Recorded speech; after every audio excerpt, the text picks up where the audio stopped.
The gospel reading today is from Luke chapter 12, verses 13 through 21. Jesus teaches that life does not consist in the abundance of possessions. One of the multitude said to Jesus, "Teacher, bid my brother divide the inheritance with me." But Jesus replied, "Who made me a judge or divider over you?" And he said to them, "Take heed and beware of all covetousness, for one's life does not consist in the abundance of possessions." And Jesus told them a parable, saying, "The land of a rich man brought forth plentifully, and he thought to himself, 'What shall I do? For I have nowhere to store my crops.' And he said, 'I will do this. I will pull down my barns and build larger ones, and there I will store all my grain and my goods. And I will say to myself, Self, you have ample goods laid up for many years. Take your ease, eat, drink, and be merry.'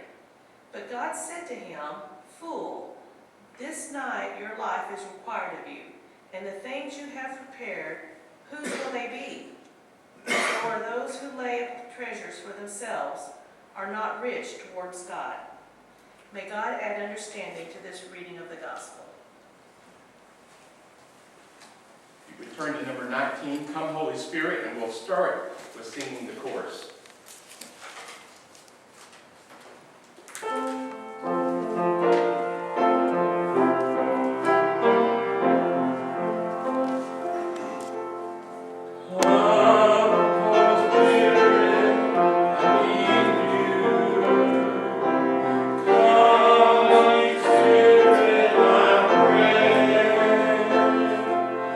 Come, strengthen your power.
Amen. You may be seated.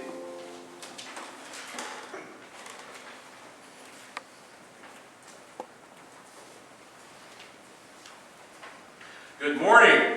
Morning. What a wonderful day.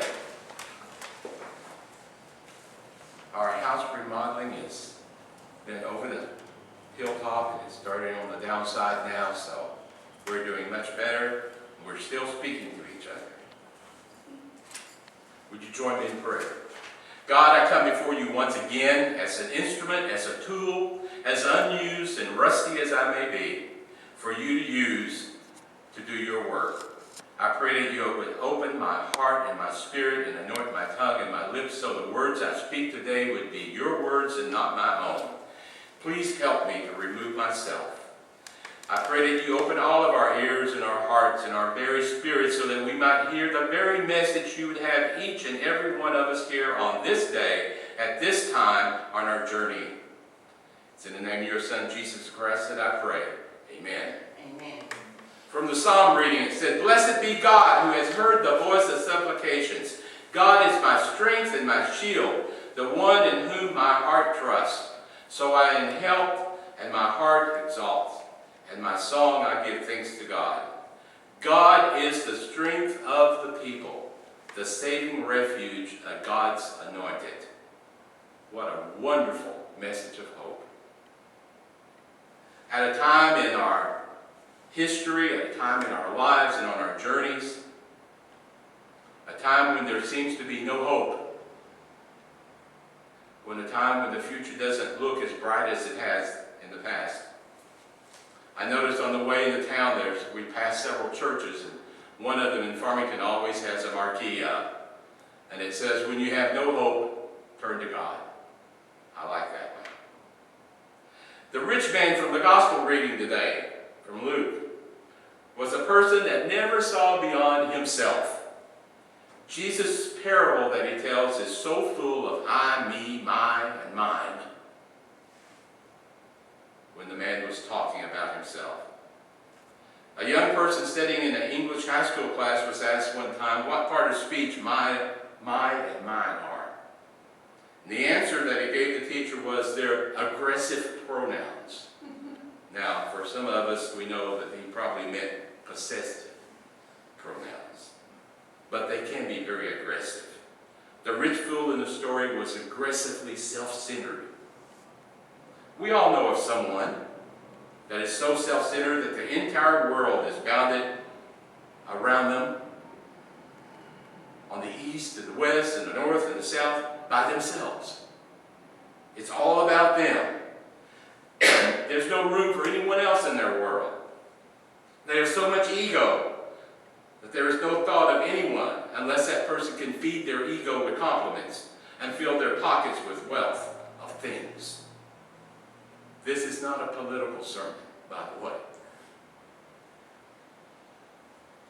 Often when a person has so many things, they have no thought of ever giving any of it away, especially to those people that are in need.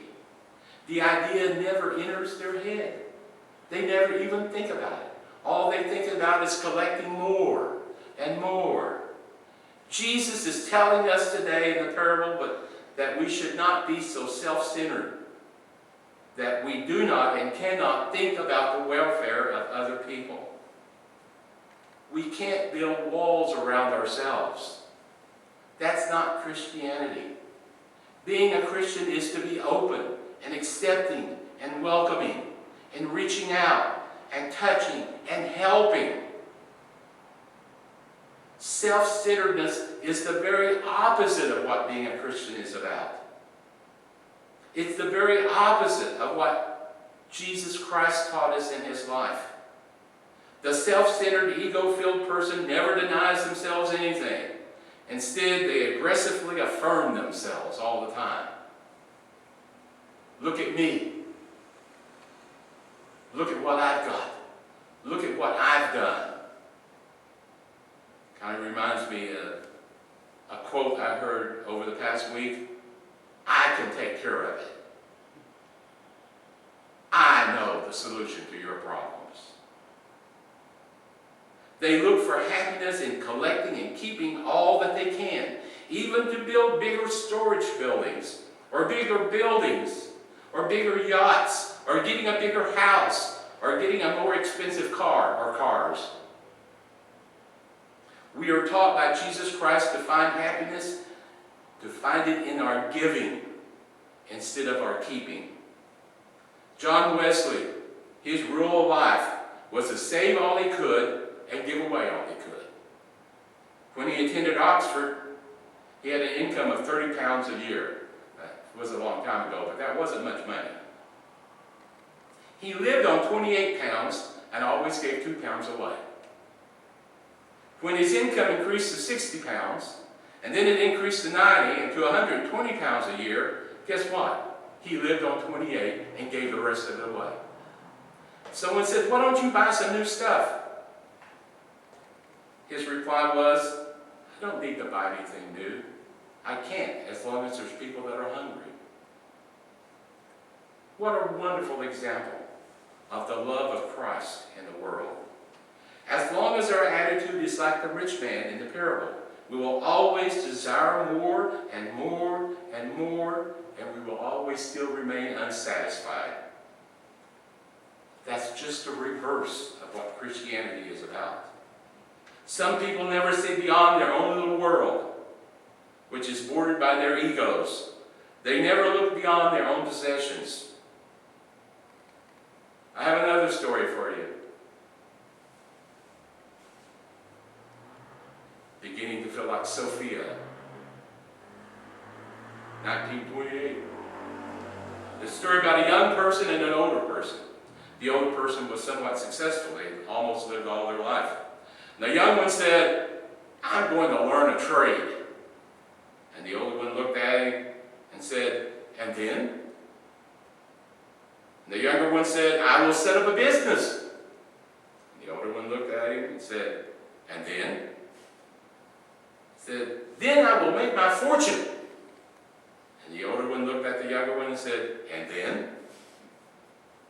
And the younger one said, "Well, I suppose I'll grow old and retire and live on all my money." And the older one looked at him and said, "And then?" And the younger one said, "Well, I suppose someday I'll probably die." And the older one looked at him and said, "And then?" Very much like the rich man in the parable. Don't ever forget that life is a journey. It's not a destination. This is not where we're going to end up. But this is the journey that we're on today.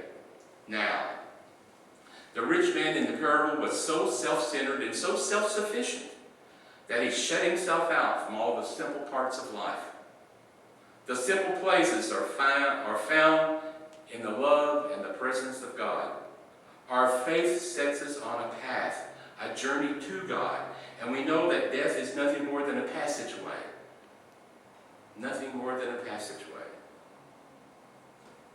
Paul wrote that we must put to death whatever in our life distracts us or deprives us of the lasting treasures of God. So I ask myself and I ask you today,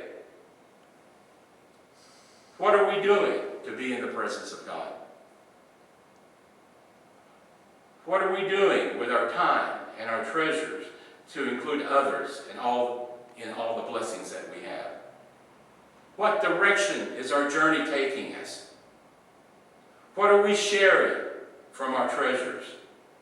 Now you might think, well, I'm not rich. I don't have that many treasures. That's not treasure. That's money. You may think, I have nothing to share. I'm afraid to get up and stand in front of people. I'm afraid to say something to someone. I'm afraid to reach out. I don't really have anything to share. Not true. Don't ever think that there's nothing you can do to help someone else on their journey. That's worth repeating. Don't ever believe or think that there's nothing you can do to help someone else on their journey.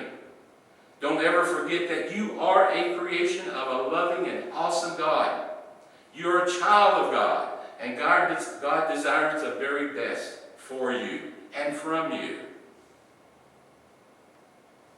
Maybe I should repeat that. God desires the very best for you and from you. Good things grow and multiply when they're shared. You, yourself, your very presence is a gift. All the gifts that you have, when you share them with other people, when you share your story, it enriches other people's lives. When you come and sit in a pew or a chair at church, your presence is a gift. A gift that you give to others.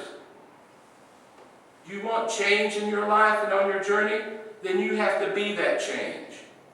No one else can do it for you. You have to do it. Don't believe people when they say, I know all your problems. I can take care of all your problems. There's only one that can do that. And that's if we live in the light and the love of Jesus Christ. And it's simple. It's not about things. You want to be happy? Then follow Jesus. Our time is precious. It really is. And it's a gift. It's a gift that we're given, and it's a gift that we need to share. When it's up and the journey is over, I have one question for you. Then what? Amen.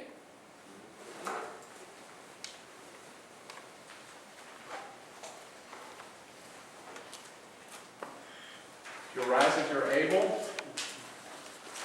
Number 14, break now the bread of life.